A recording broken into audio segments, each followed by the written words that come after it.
Okay, great. I will introduce you quickly, Josaphat, before my internet connection freezes again. It's our immense pleasure to have Josaphat Sumantyo from Chiba University present to us about the A to Z development of UAV radar aircraft on board circular polarized synthetic aperture radar. An active member of the Geoscience and Remote Sensing Future Technologies group. And I'm super excited to see everything he's going to share with us over the next hour.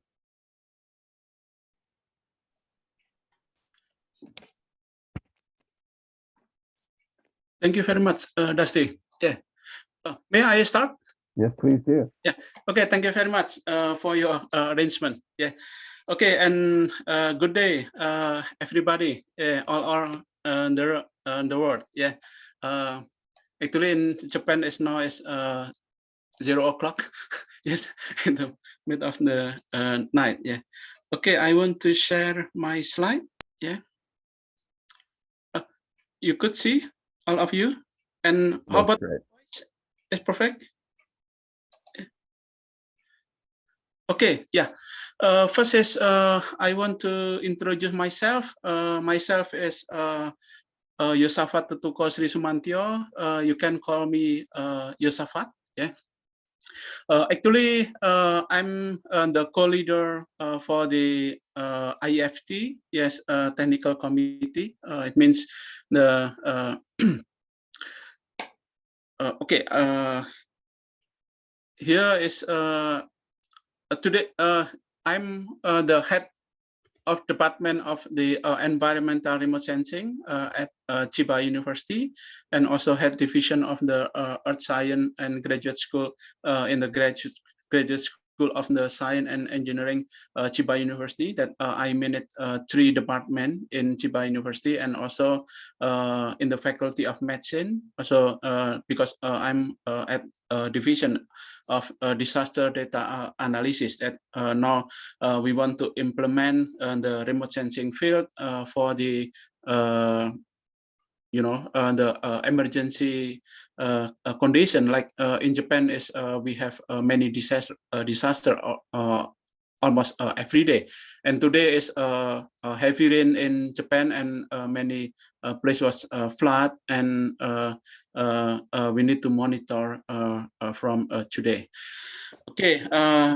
Like I already mentioned to you that I'm the co-leader of the IEEE Geoscience and Remote Sensing Society, GRSS Instrumentation and Future Technology Technical Committee, especially for the working group of the unmanned aerial vehicle future technology. Yeah, and also the associate editor of the IEEE GRSL.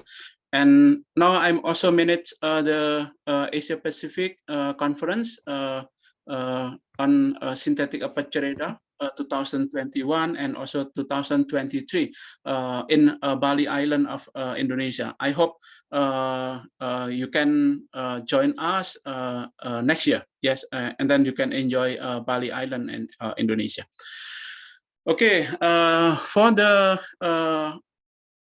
IFT, Instrumentation and Future Technology, I think some of you already know that our activity is want to promote some technology for the instrumentation and future technology. Yeah, and we have 7 working group, and I manage the remote sensing instrument for UAV. And today I want to focus for the one of the instrument that we already know, that synthetic aperture radar. And I think it's many synthetic aperture radar type. And in my laboratory, Josaphat Microwave Remote Sensing Laboratory, or GMRSL in Chiba University, we developed one of the specific sensor that we call as the circularly polarized synthetic aperture radar. What is the circularly polarized SAR? And I want to talk today in detail from A to Z. Yeah, especially we want to talk about the circularly polarized SAR for the UAV. and also for the airborne. Yeah, and okay, for my activity itself, you can follow my Facebook. Yes, I have 2 Facebook, but one Facebook already full, 5,000 people, and then next one is this one. Yeah, and also LinkedIn, and you can also join us. Okay, yes, I want to start my tutorial here. Yes, from A to Z. Yes, about development of the circularly polarized synthetic aperture radar. Yes, I want to talk some of my experience. Yes, that I already developed several synthetic aperture radar system for the Boeing 737. Yes, this is expand. Yes, and then for the CN235 maritime patrol aircraft, this is C-band. Yes, and also I developed my own UAV with the wingspan is 6 meter. Yes, it is. The payload is about 30 kilogram. Yeah, and yes, we can put several sensor in my UAV. If you have interest, you can collaborate with my laboratory.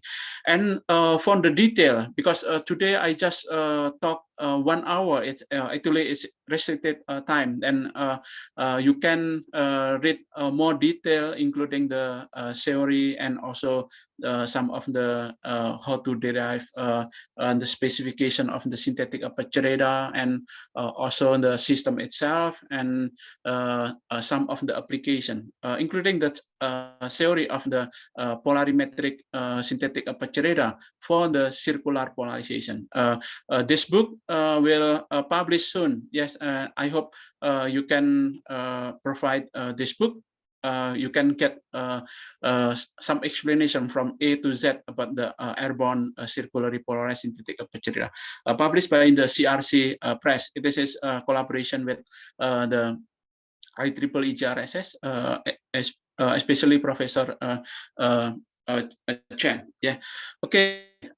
My affiliation itself is a Center for Environmental Remote Sensing in Chiba University, also a Department of Electrical Engineering at Universitas 11 Maret at Indonesia. This is in my hometown.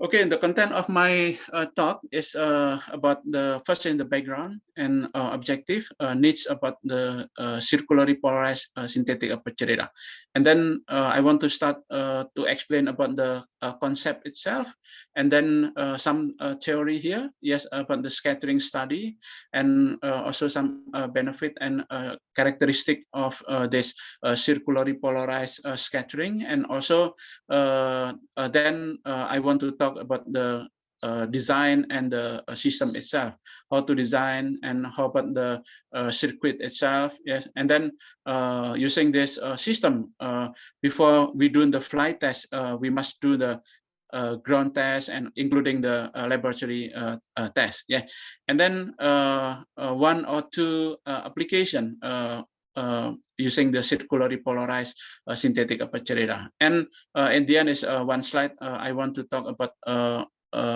the future innovation in my laboratory.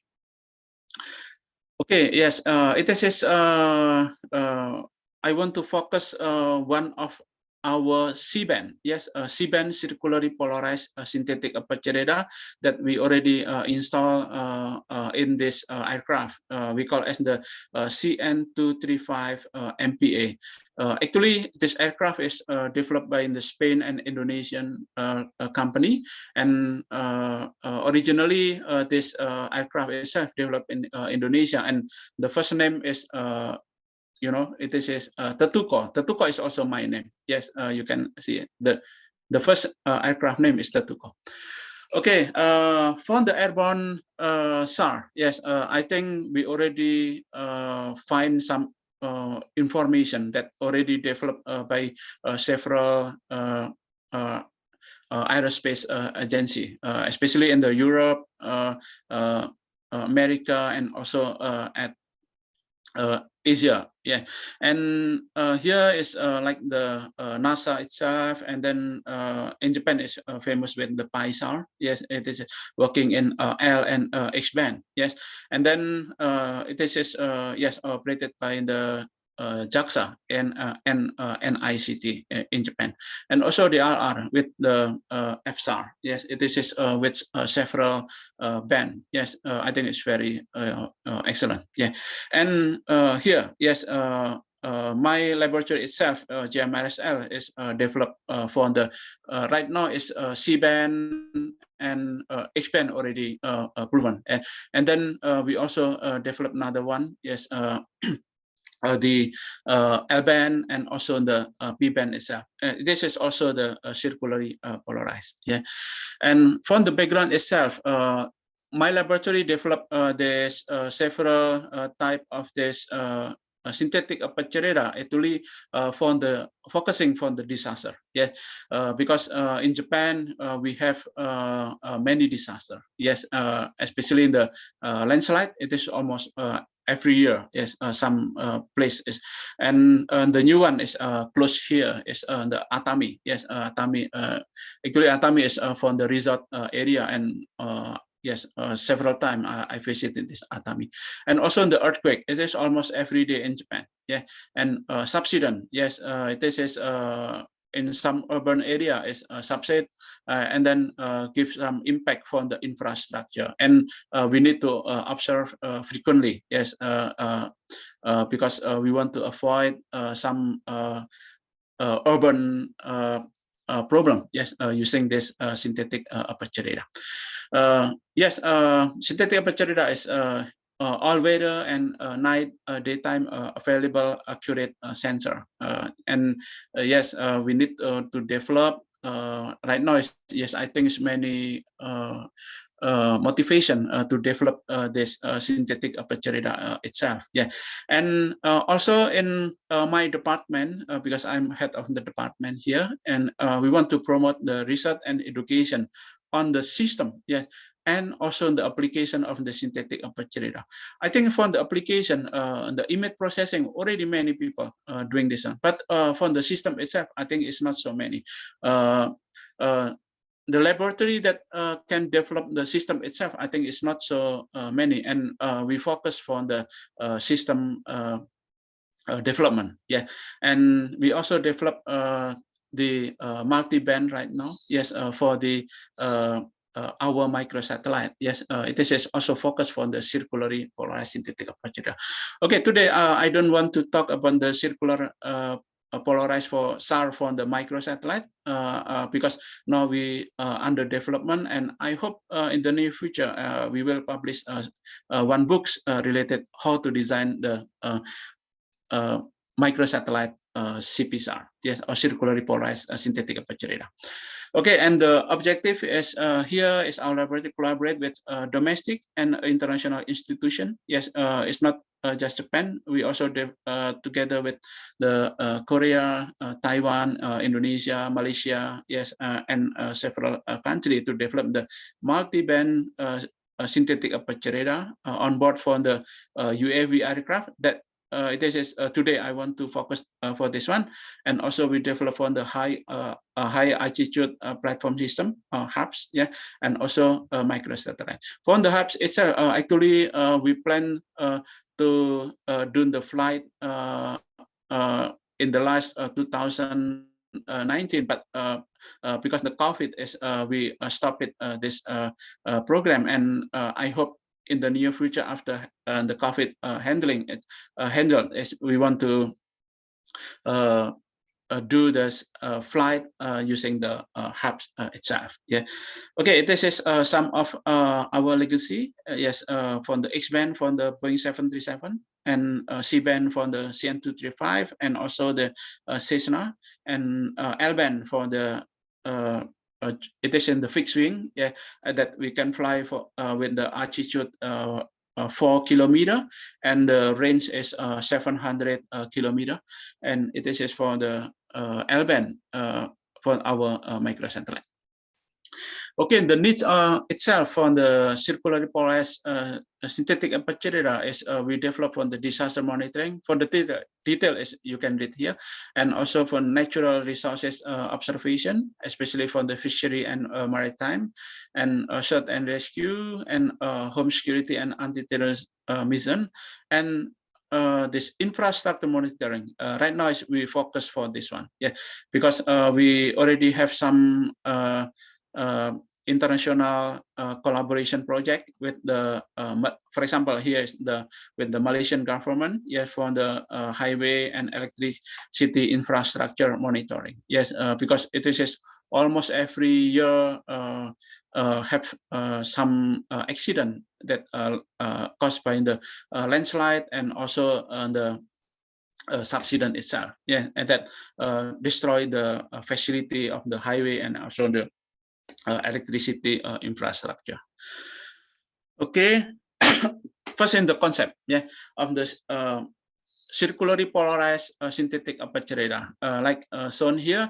Actually, we generate for the transmitter. It is for using the right-handed circular polarization, yeah, or the left-handed, or both. Yes, this both of the polarization system. And then, for example, here is we transmit the right-handed circular polarization and scatter to be in the left-handed and also right-handed circular polarization. It is depend on the condition of the object. Yeah, this is for example the roughness itself or the object itself. Yes, it is the man-made or the natural object. Yes, like the vegetation or some of the type of the land. Yes, it is also the slope itself is will change the proportion. Have some proportion for the left-handed and right-handed. For the detail is you can read my paper here published in IEEE JSTAR. It is just input the circularly polarized or airborne circularly polarized synthetic aperture radar, and you can get it is free. Yes, because it is open. And actually, this technique of the circular polarized, I already have the patent itself. This is published last February. Yes, it is this year. For the detail of the patent is you can just put input this number of my patent, yeah, and you can get more detail. Actually, in Japanese, yeah, and it is our first image. Yes. It is LL. It means transmit left-handed and receive left-handed. Yeah, and you can compare with the it is the optic sensor that we put together in our mission using the CN235. Yeah, and you can get it is our first image. Okay, for the details, I will explain that. And for the scattering first, yeah, the scattering of the circular polarization. For example, here you transmit the right-handed circular polarization, yeah, and the scattering itself you can get here. It is if the surface is flat, yeah, and you can get the scattering is to be the opposite. Yes, it is left-handed circular polarization. But if you increase the incident angle, yeah, even you transmit the right-handed, but in some of the angle, it will change to be the left-handed elliptical polarization. Yeah, and then in the we call it the Brewster angle, and when you transmit the right-handed and to be scattered, and you can get the linear polarization. You can find here, yeah, will change the characteristic of the polarization itself. Yeah, and here is very interesting. Yes, after the Brewster, yeah, angle, and if you transmit the right-handed, and you will get the right-handed circular polarization too. Yeah, this is from the scattering on the reflection. Yeah, And for the transmission, yes, for the transmission, for example, it is under the Brewster angle. If you transmit the right-handed, and you will get also the right-handed. Yeah, and you can get here. It is still right-handed circular polarization, and then after the Brewster, and you can get here in the right-handed elliptical polarization. Same, orientation, right? Yes, but to be from the circular to be the elliptical polarization, and here is to be elliptical polarization. Yeah, but all is right-handed. Yeah, it is. I think is very interesting. Okay, yes, this is for the fractional. Yes, a fractional coefficient. You can get here for the derivation. This equation is you can get more detail in this our paper, and you can download and access to this open access this link. Yeah. Okay. Yes. Here is for the refraction. Yes. For example, it in the reflection of the perpendicular. Parallel. Yeah. Parallel is mean parallel to this this slide. Yes, or the manuscript in my paper. Yes, and you can get here in the fractional coefficient is to be increased. But for this this it is in the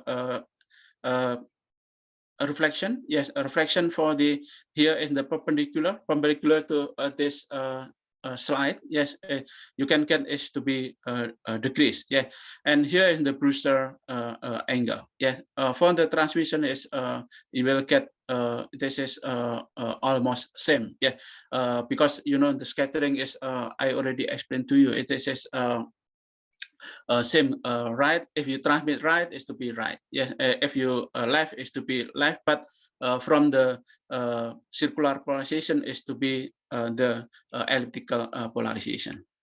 And next is here is for the reflection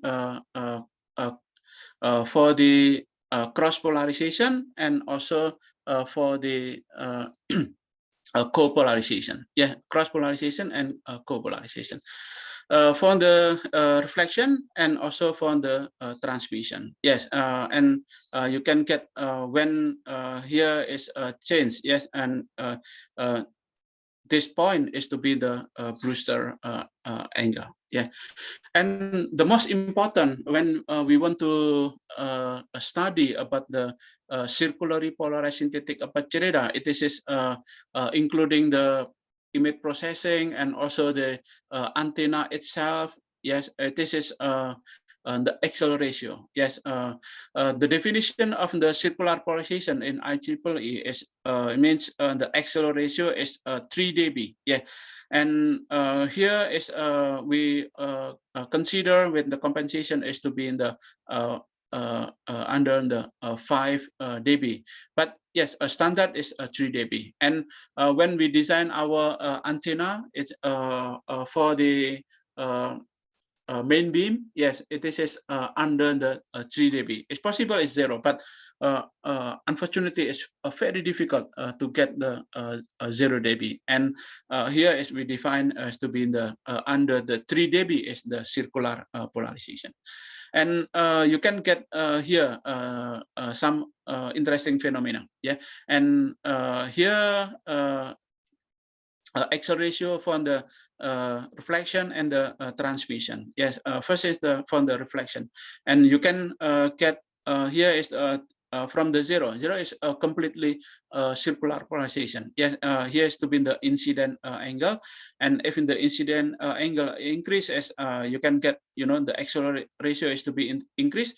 It means here in the circular polarization, and then to be changed here is to be the elliptical polarization. Yeah, when here if we transmit the right-handed, yes, and you can get here in the circular polarization with the orientation is the left-handed. Yeah, and then here in the left-handed but elliptical polarization, and then here in the axial ratio to be the infinite. Yes, you can get here in the linear polarization. After that is you can get interesting phenomenon. And here is to be decreasing, and here is the elliptical polarization, but circular. Yes, here is to be circular polarization.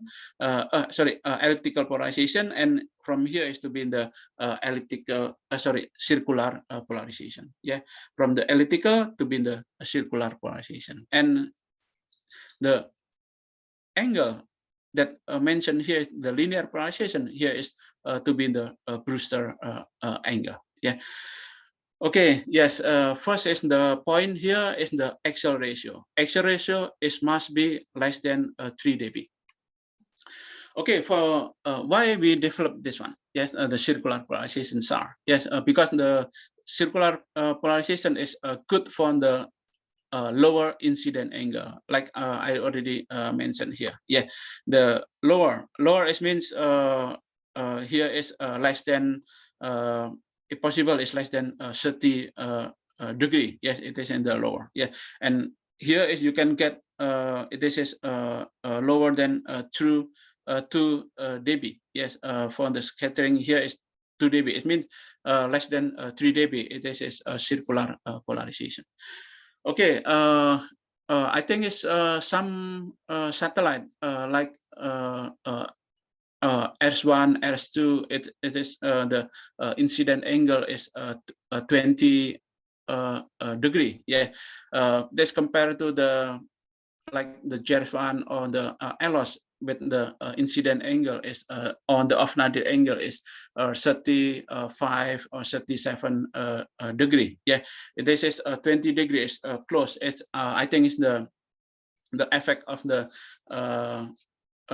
foreshortening is very strong. Yeah, I hope using the this circular polarization, you can get more better image. Yes, using the circular polarized SAR. Yeah, and also we can avoid some polarization losses due to the misalignment, especially if you put the a SAR on the aircraft, on the UAV, because the turbulence. Yeah, if you transmit linear, it means, for example, the horizontal polarization, and if your aircraft is get the turbulence or some of the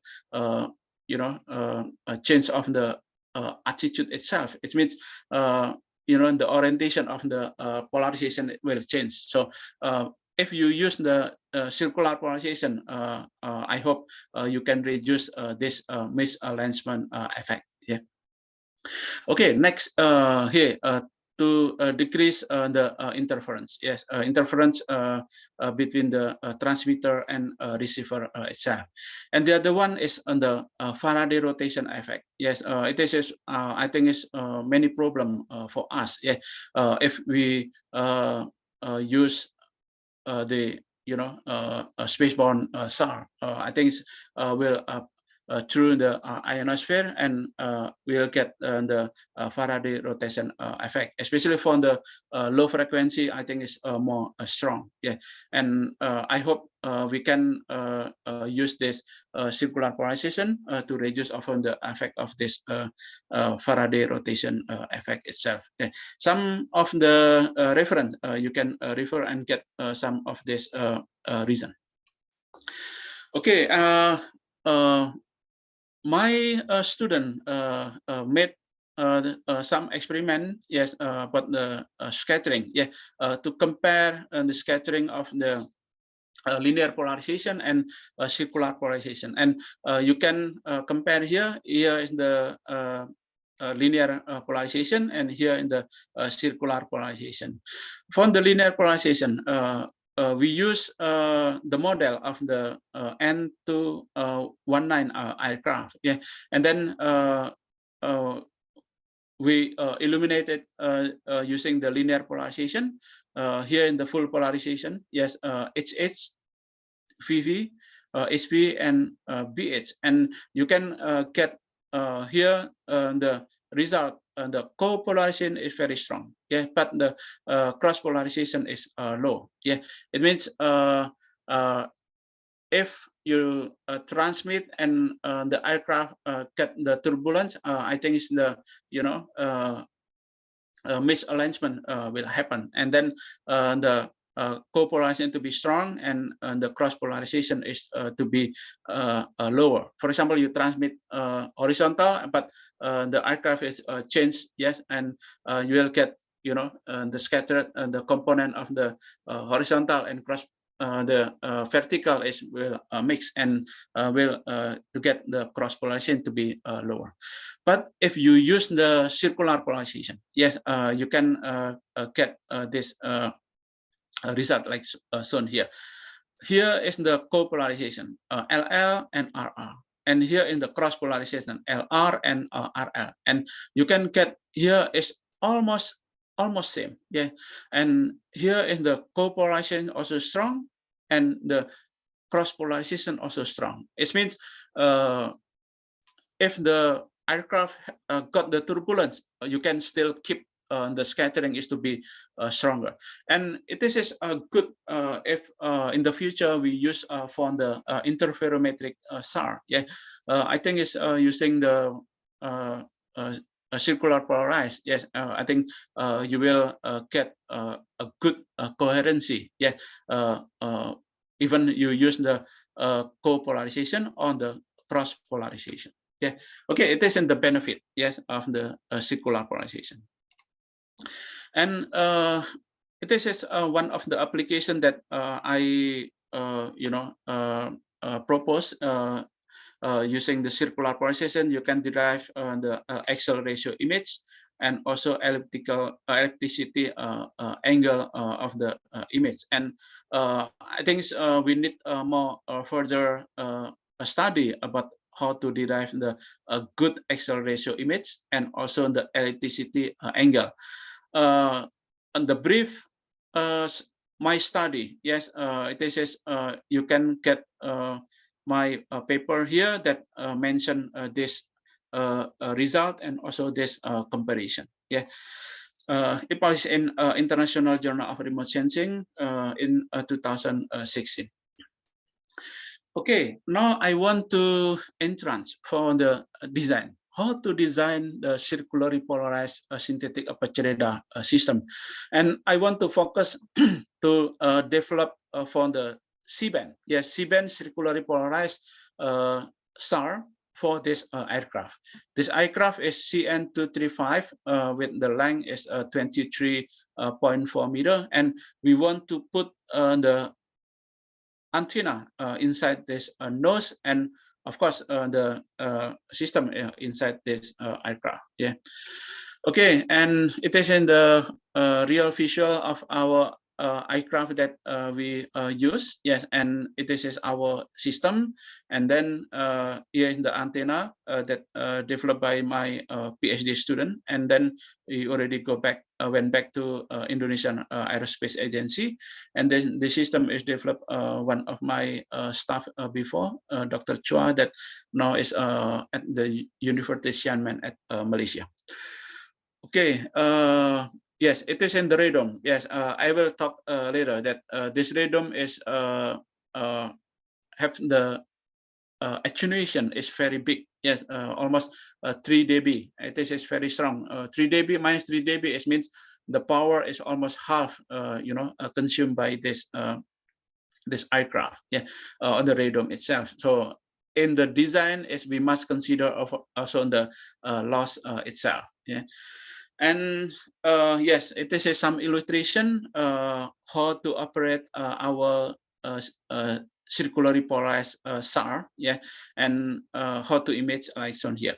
And for the design itself, for the theory itself, you can get my explanation in this two book. Yeah, one book is it is when I developed for the UAV circularly polarized SAR. Yeah, and this book is for the airborne. Yes, the airborne circularly polarized synthetic aperture radar. And the design itself, you can find in both. Yeah, one is for the UAV and one is for the aircraft. Yeah. Okay, yes, it is in the geometry. I think it's, some of you is already familiar about how to calculate. Yeah, I don't want to talk about how to derive every component of this variable here because the time is not so much. Yeah, and from the detail, as you can read in this book or in the book here. Yeah, and the geometry like shown here. First is you must decide the operation head, okay, and then the near range and far range. Yes, at least it's just two of the parameter, and then you can derive like shown here. For example, if we want to fly with the height is about 1,000 meter, yes, or 1 kilometer, and then you can get here about the slant range itself, yes, for the near range and also for example, here is for the near range, yes, and also for the far range itself. Yeah.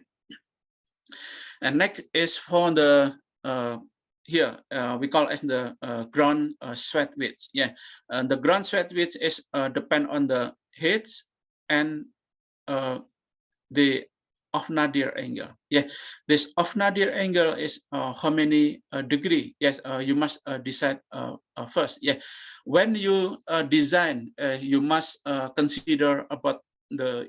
In our case, it's about the space of the nose itself. Yeah, the nose of the aircraft. Yes, how many centimeter? Yes, or how many meter? Yeah, and you can put your antenna. Yeah, or you must consider the body of the aircraft itself. You want to put where? Yeah, because of course, if you can consider using the phase array antenna, it is up to you. Yeah, you can put on a flat. Yeah, and then you can control the beam itself.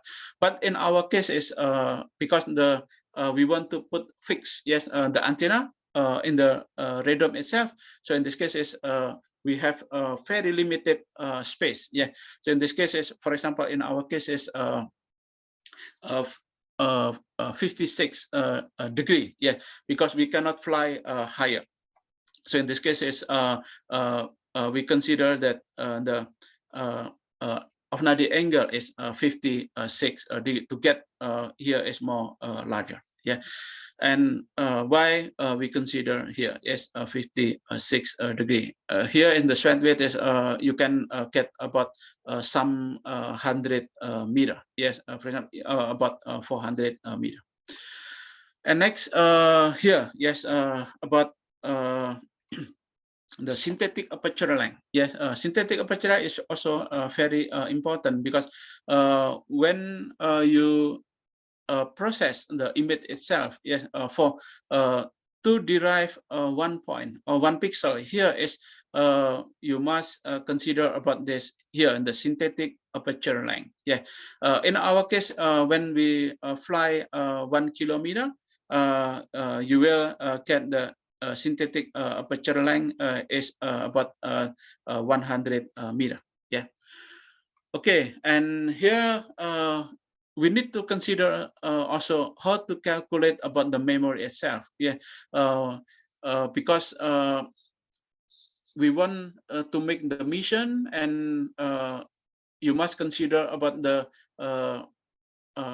ability of the memory inside the receiver itself. Yes, if possible, is continuously. You transmit, and then you get, and then you sampling, and then you can save, and then continuously to to save the images. Yeah, but sometimes is you have the limitation of the Fpga itself. Yes, that can work.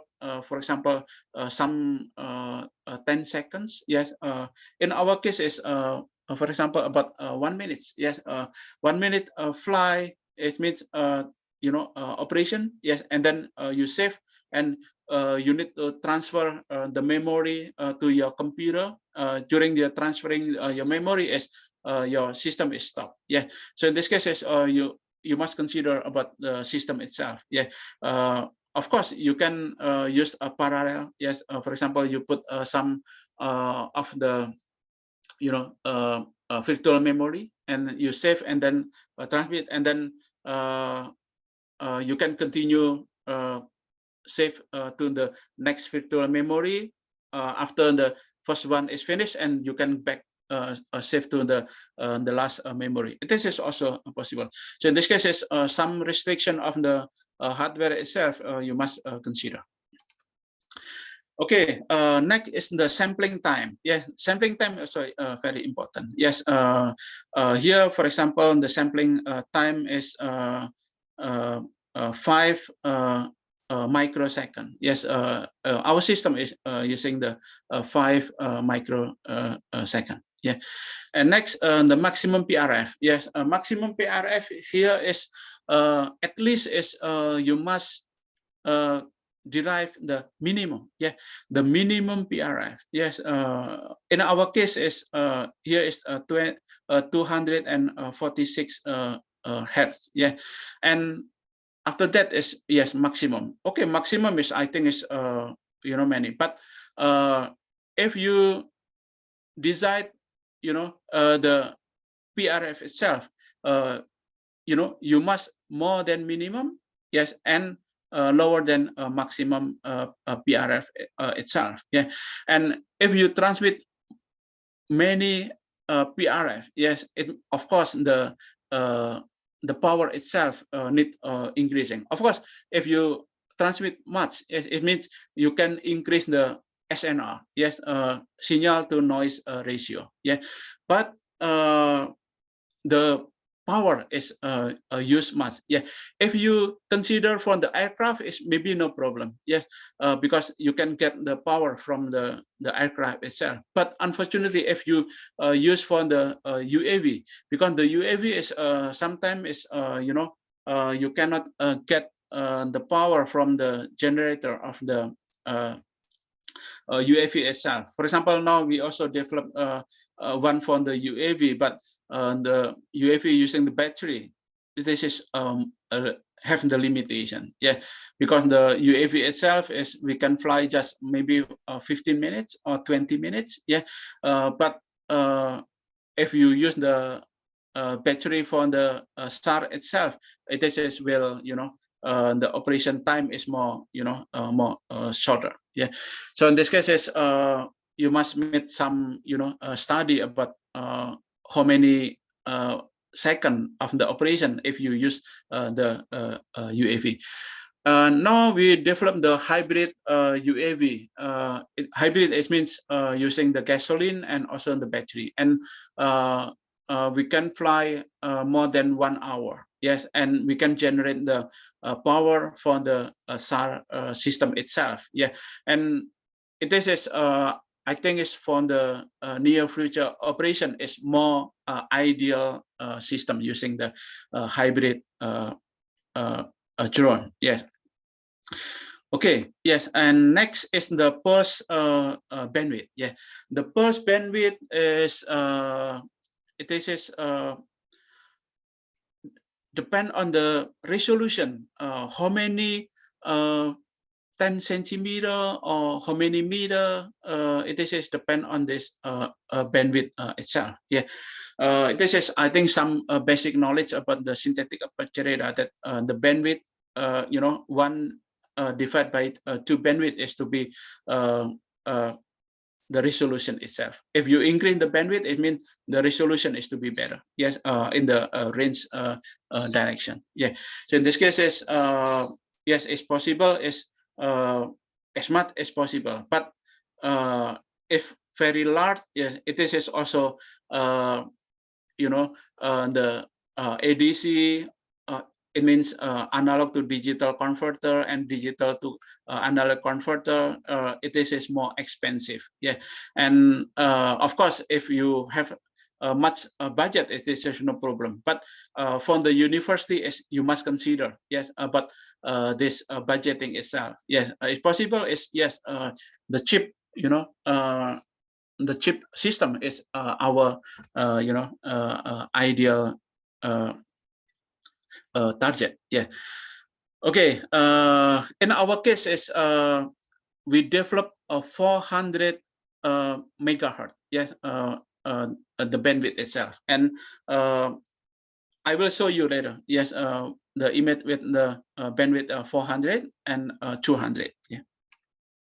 Next is the power. It is I think is the most important parameter in the synthetic aperture radar is the peak power. Yeah, on the peak transmit power. Yeah, the peak power. Yes, it is if you know far away, it means you need to transmit more power. Yeah, and lower it means just small. Yeah, of course we also develop a low power, you know, synthetic aperture radar for the UAV itself, because the UAV is in Japan. I think internationally we can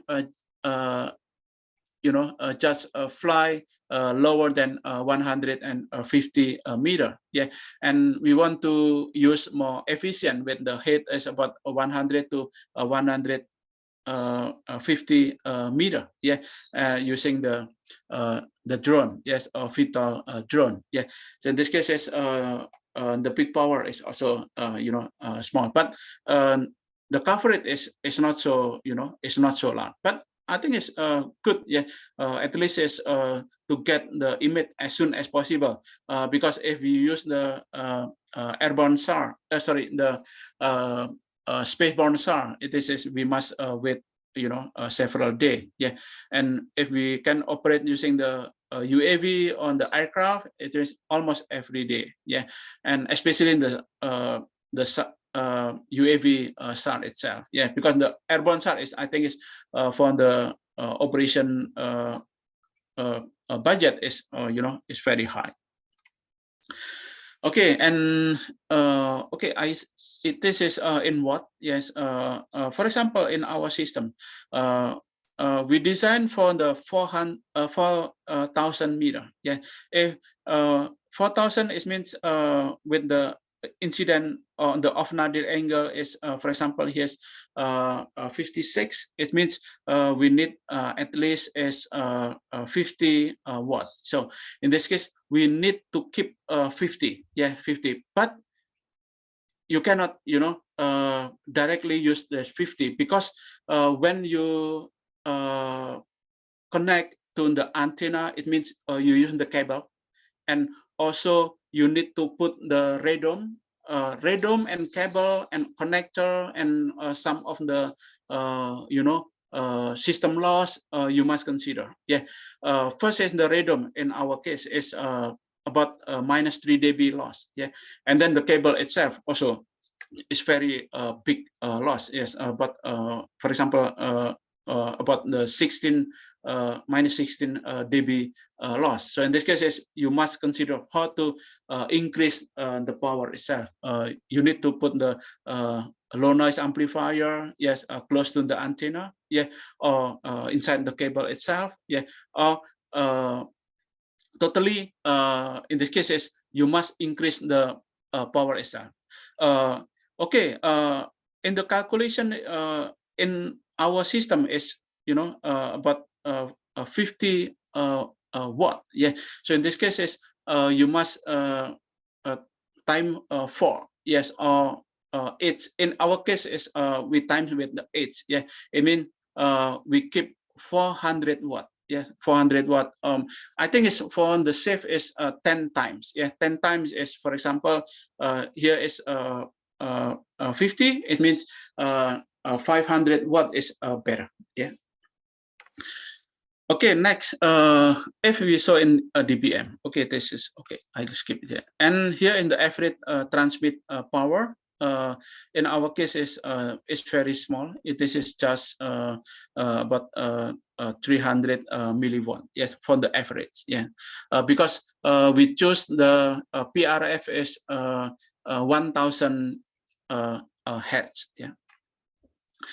Okay, after we calculate on design parameter, yes, and we will summarize like shown here, and you must also another important parameter is here is the For example, here receiver noise figure, yes, our system, and then also here sampling rate, yes, because we have the bandwidth, yes, this is average is 200 megahertz. Yes, it means you must sampling it Nike's factor is about 2 times. Yes, here is 500 mega cycle. Yeah.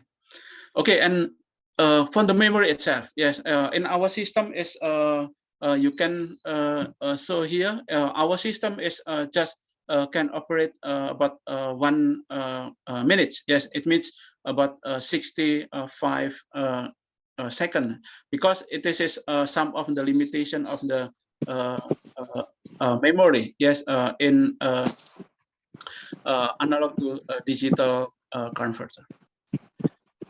Okay, yes, after the calculation is you can get here surrounding resolution, and okay, and then finally you can get the ground resolution. Yeah, here is about 1 meter resolution.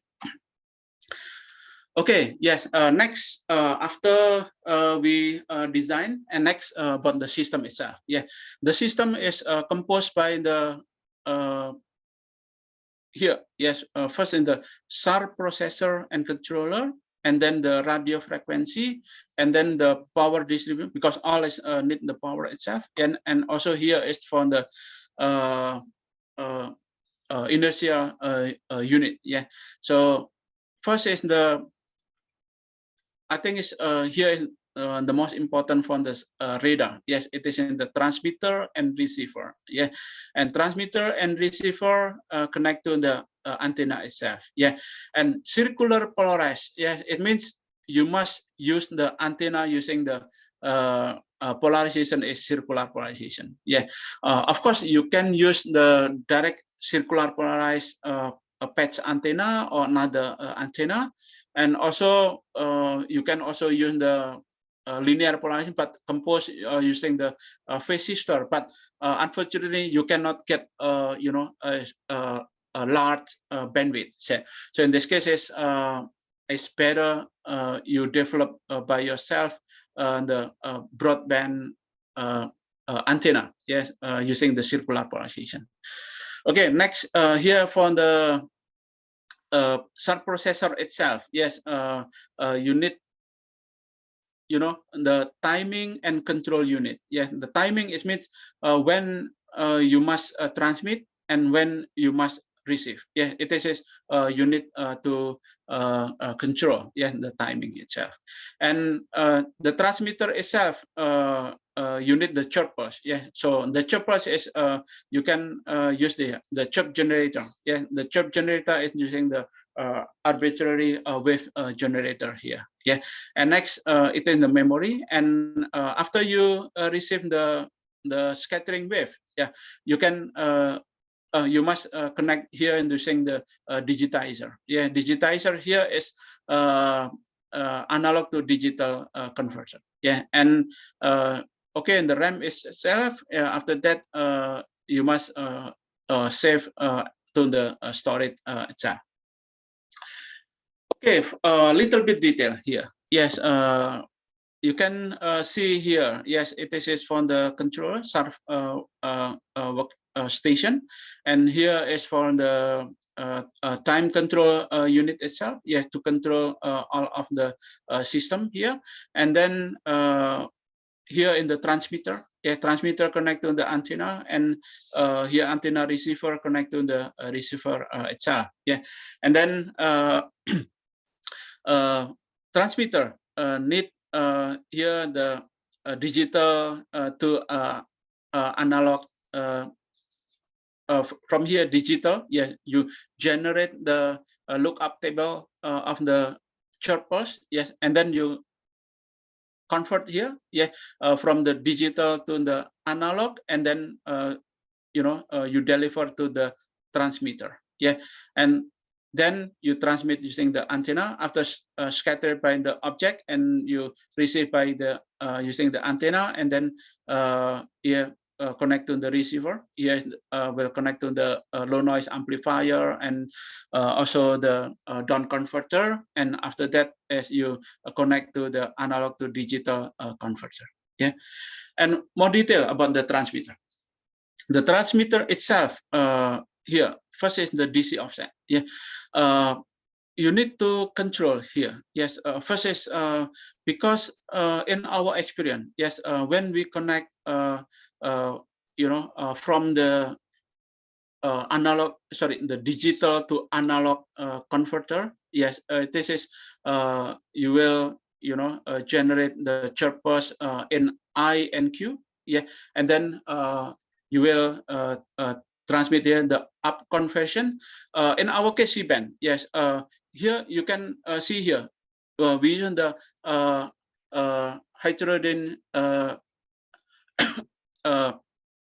system that we use two combination of the two frequency because we want to reduce the noise itself. After that, here is the power amplifier. It is a cascade. Yeah, before we connect to the SSPA, we use here in the power amplifier, and then is for the safety. We use here some switch. Yeah, because if our student make some mistake, yeah, in the taxiing, if possible we don't transmit. Yeah, it is. And then here's the gating. It is also for the for the safety. Yeah, safety of our system. And then in the SSPA, then we transmit the peak power is 400 watt. Yeah. Okay, next for the receiver. Just want to remind you, just to let you know, we have 4 minutes Okay. left. 4 minutes. Okay, yes. Actually, I'm still have 30 slides. Okay, no problem. Yeah. Okay. Here's also same, and the most important is the LNA, and then here the down conversion. It is also two frequency here, and then you IF amplifier, and then you will get the here in the I and Q the data. Yeah. And the chirp generator, this is my staff before. Dr. Chua developed this one with the you can find here is 4 channel. It means 4 channel is because the IQ. Yes, this is you can get like shown here with the bandwidth is 200 megahertz, and here's from the chirp generator. Yes, here from the gating itself, we start to on, and then we transmit. And from the chirp generator is we use this module. And then here is from the timing and control. Yes, time control we develop by ourselves here when we must transmit and when we must receive. We can use this system. Okay, I want to flow my presentation here, and here is for the after we receive and for the digitizing. Yes, digitizing using this system. Yeah, and for the antenna itself, we develop by ourselves, and we can get the because our bandwidth is 400 megahertz, and we must cover 400. And you can get the most important for circular polarization, the axial ratio. And axial ratio here is lower than 3 dB. Yes, this is for the circular polarization. It means our system can generate, the antenna can generate the circular polarization. And the beamwidth itself, it is from the azimuth. Here is about 6 degree. Yeah, and then for the range itself, 13 degree. Yeah, and here is we need to do the test. The power is can transmit good or not. Yes, and here is we get it is almost 400 watt. Yes, for the output itself. Yeah, and next. It is look up, look back test here, and then yes, we transmit the chirp pulse, and then we cut the chirp pulse itself. Yeah, and it is in the result itself, and then we install the antenna, yes, with the off nadir angle 56 degree. Yeah, and the system itself, like shown here, and then this is for the navigation information. Yes, this IMU and also the GPS itself. Yeah. Then the installation of the antenna, full polarimetric here from the transmitter RHCP, LHCP, and also from the receiver is RHCP and L8CV. And then we need to know about the attenuation itself. This is we touch the radome, and with the radome, and we use the corner reflector to check the effect of the radome itself. Yes, and here's full polarimetric. Yes, LL, RR, RR, and RR. Yeah, and you can see here. Yes, from the point target itself. Yeah, and you know the cross polarization is stronger. Yes, than the co-polarization. Yes, this is based on the that I explained scattering from the aircraft. Yeah, N219. Okay, yes, and next here is the using the two of the trihedral corner reflector. Yeah, here yes, co-polarization. Yes, and then the cross polarization. Oh, the cross polarization is higher. Yeah, than to the co-polarization. And from the summary, like shown here, LL and RR. Yes, this is lower compared to the cross polarization, like shown here. Yes, it's stronger. It is same with our theory. And okay, it is without the radome and with the radome, and you can get the average. Yes, it is a scattering from the two corner reflector is about 3 dB. It means half of the power is attenuated by this radome. Yeah. Okay, it is the system that we put here, and now is the flight test. Yeah. Before the flight test, we put some of the corner reflector, yes, for the calibration. Yeah, and it is for the image processing. We use the range Doppler algorithm, range compression, and then here is the range cell migration correction and the azimuth compression. This is our first image, yes, and you can get is I think it's a clear image, yeah, and in the same time it is from the optic, yeah, and it is some part, another part of the some the image. It is the full image with the it is about 400 meter of the the coverage, because the altitude is just 1 kilometer. Yeah, and if we zoom up, I think it's a very clear image. Yeah, it is full polarimetric images of our circular polarized SAR. Yeah, and you can compare here for the LL co-polarization and cross polarization. Yeah, and this one is the bandwidth is 400 megahertz. Yes, and you can get is more clear. Yes, compared to the, of course, compared to the 200 megahertz. Some part of the northern part of the Makassar in the Celebes Island of the Indonesia.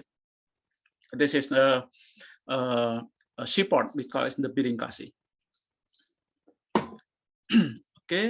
Okay, I'll just flow. Yes, some of image, and it is the example of the axial ratio images, ellipticity images, and here in the polarization ratio images. And I hope some student can continue my work to make the study about this type of the images. Yeah. And okay, I want to close my tutorial using explain some of the application. It is one of my former student, Izumi-san, yes, that made the study about the scattering of the circular polarization from the paddy. Yeah, and we grew up the paddy and scattered by the circular polarization. Yeah, and you can get, it is a full polarimetric. Yes, it is the scattering of the the relationship of the entropy and the alpha angle. Yeah, and if you use the full mode, yes, it is it's very clear. Yeah, and when you started to plant the paddy until the ripening, and it is you can spread, classify every state of the growing of the paddy. And if you use just the dual pole, dual pole of the circular polarization, even use the dual pole, you can still get, a good relationship. Yeah, and you can classify good, yes, every state of the paddy. But if you use the linear polarization, it is I think it's very difficult. Yeah, I think you can use just the dual pole of the circular polarization enough. Yes, you can get, this a good application for the paddy field observation. Okay, yes, this is the growing of the paddy. Yes, and then it started you plant until the ripening. Yeah. And finally, this is my last slide. Yes, about the future research in my laboratory.